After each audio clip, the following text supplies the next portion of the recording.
Bismillahirrahmanirrahim. Assalamualaikum warahmatullahi wabarakatuh. Bagaimana kabar Anda hari ini? Saya harap kita berada dalam kondisi sehat walafiat sehingga materi hari ini bisa kita pelajari dengan baik. Untuk pertemuan kali ini yang merupakan pertemuan kedua, kita akan membahas mengenai persamaan akuntansi. Persamaan akuntansi ini merupakan konsep dasar dari akuntansi, di mana di pertemuan sebelumnya kita telah mempelajari mengenai pengertian akuntansi, peran akuntansi, terus bidang-bidang dalam akuntansi apa saja, dan bentuk badan usaha yang menggunakan pelaporan akuntansi. Capaian pembelajaran yang akan kita capai setelah mempelajari persamaan akuntansi ini adalah diharapkan mampu untuk menjelaskan bagaimana persamaan akuntansi itu secara umum, terus laporan keuangan jenis-jenisnya apa saja. Ya, pertama-tama kita lanjut ke slide selanjutnya. Konsep persamaan akuntansi. Konsep persamaan akuntansi itu adalah aset sama dengan hutang ditambah modal. Aset yang disebut juga dengan harta harus sama nilainya ketika hutang ditambah dengan modal. Aset itu adalah seluruh sumber dana yang dimiliki oleh perusahaan. Jadi semua jenis harta atau sumber dana yang dimiliki oleh perusahaan disebut sebagai aset. Aset itu sumber daya yang dikuasai oleh perusahaan, berarti yang benar-benar dimiliki oleh perusahaan, yang kemungkinannya akan memberikan manfaat di masa depan. Jadi aset ini diharapkan memberikan manfaat di masa yang akan datang, itu maksudnya. Terus hutang ini adalah hak pihak ketiga. Jadi orang yang memiliki hak terhadap aset kita. Nah, hutang ini merupakan timbul dari peristiwa masa lalu yang penyelesaiannya mengakibatkan sumber daya keluar. Sumber daya keluar itu apa ya? Aset tadi. Jadi orang lain memiliki hak atas aset apa yang kita miliki. Ketika misalnya kita membeli barang, kita berutang, maka kita harus membayarnya dengan menggunakan aset perusahaan ya. Jadi apakah membayarnya dengan bentuk uang tunai atau mungkin dalam bentuk aset yang lainnya. Sedangkan modal adalah hak pemilik.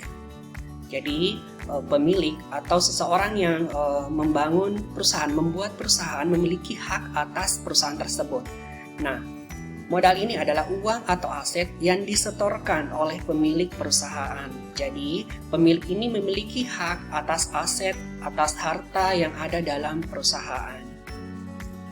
Nah, contoh dari aset itu atau harta itu bisa berupa uang tunai, piutang usaha, persediaan barang dagang, perlengkapan kantor, tanah, pabrik, dan lain-lain.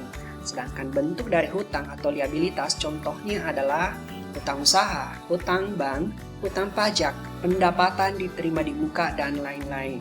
Sedangkan contoh dari modal ya modal pemilik. Ya, kita masuk ke contoh menggunakan persamaan akuntansi. Jadi bagaimana melihat kondisi harta sama dengan hutang tambah modal. Jadi seimbang, sama, persamaan. Itu maksudnya ya. Nah, contoh pertama. 1 Januari, PO Perkasaraya memperoleh aset berupa uang tunai 10 juta dan peralatan kantor senilai 5 juta dari pemiliknya, yaitu Bapak Budiman.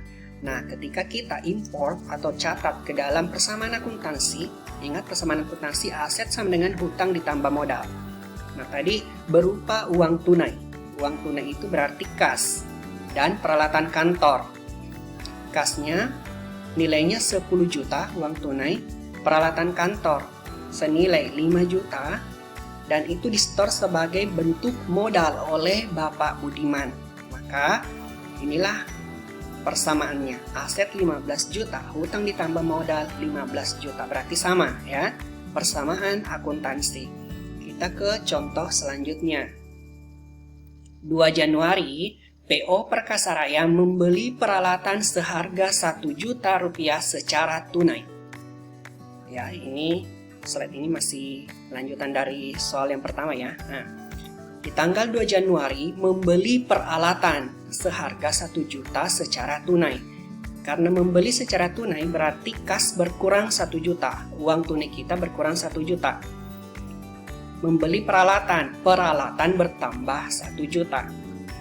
Diperhatikan saldo akhirnya, kas saldo akhirnya 9 juta, peralatan kantor 6 juta, modal Pak Budi masih 15 juta. Lihat persamaan akuntansinya.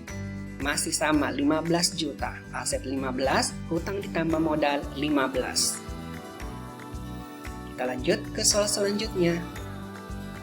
Tanggal 5 Januari, membeli peralatan kantor seharga 2.500.000 secara kredit. Jadi membeli barang dengan cara kredit, artinya kita berutang ya. Nah, bagaimana persamaan akuntansinya? Tanggal 5 ya, perhatikan. Nah, karena membeli peralatan, berarti peralatan kita bertambah.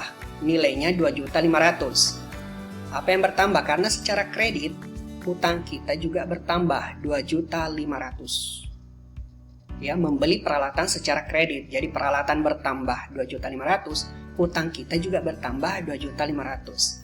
Perhatikan saldo akhirnya.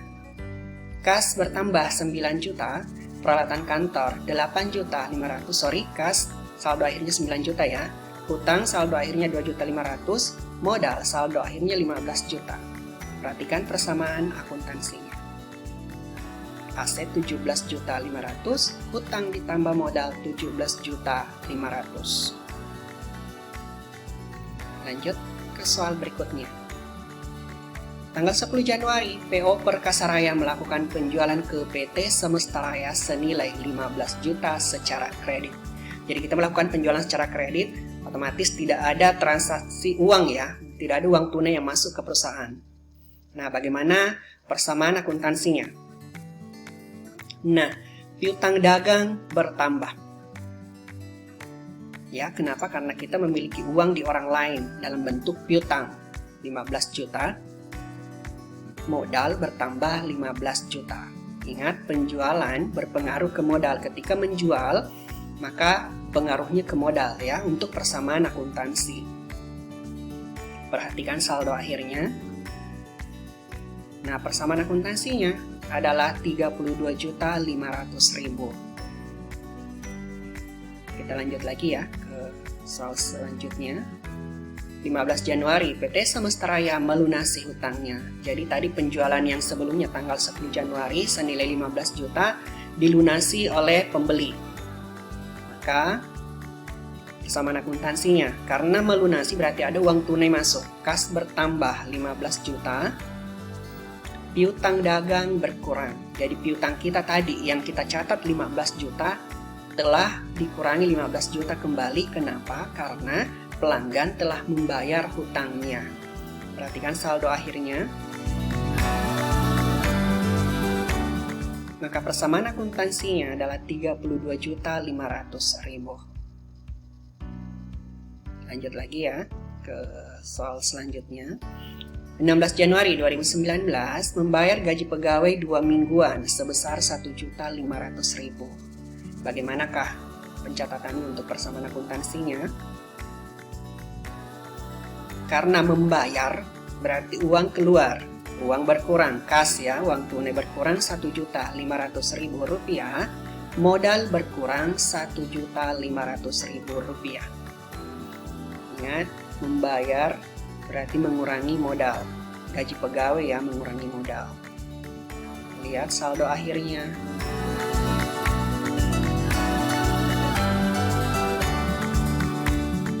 Persamaan akuntansinya adalah 31 juta. Ya, untuk kayak penjualan, terus biaya atau beban, kalau kita membuat dalam bentuk jurnal umum, transaksi dianalisa dalam bentuk jurnal umum, maka jurnalnya itu bisa saja beban bertambah 1.500.000, beban gaji, terus kas berkurang 1.500.000. Namun karena kita menggunakan persamaan akuntansi pencatatannya, maka kita melihat korelasinya bahwa penjualan itu menambah modal, sedangkan beban gaji mengurangi modal. Itu korelasinya ya. Kita ke soal terakhir. 31 Januari, Pak Budiman mengambil uang perusahaan sebesar 1 juta rupiah untuk membayar SPP anaknya. Nah, kalau di jurnal umum biasanya dikenal dengan prive. Berarti kalau jurnalnya di jurnal umum adalah prive pada kas. Privenya bertambah, prive Pak Budiman bertambah. kasnya berkurang 1 juta. Nah, tapi kalau menggunakan persamaan akuntansi, maka jurnalnya adalah kasnya dikurangi 1 juta. Kenapa? Karena Pak Budiman mengambil uang perusahaan ya, berarti kas kita, uang tunai kita berkurang 1 juta. Mengurangi 1 juta modal Pak Budiman. Prefer, kalau di jurnal umum catatannya prefer ya, dicatatnya dalam bentuk prefer. Tapi kalau persamaan akuntansi mengurangi modal. Maka saldo akhir masing-masing akun, perhatikan, dan nilai persamaan akuntansinya adalah 30 juta. Nah, dari transaksi ini kita bisa breakdown ke laporan keuangan. Ya. Contoh ke laporan laba rugi. Tadi pendapatan jasa 15 juta. Jadi tadi kan di soalnya ada penjualan nilainya 15 juta kan. Nah, untuk laporan laba rugi, pendapatan dikurangi seluruh beban. Itulah labanya atau ruginya.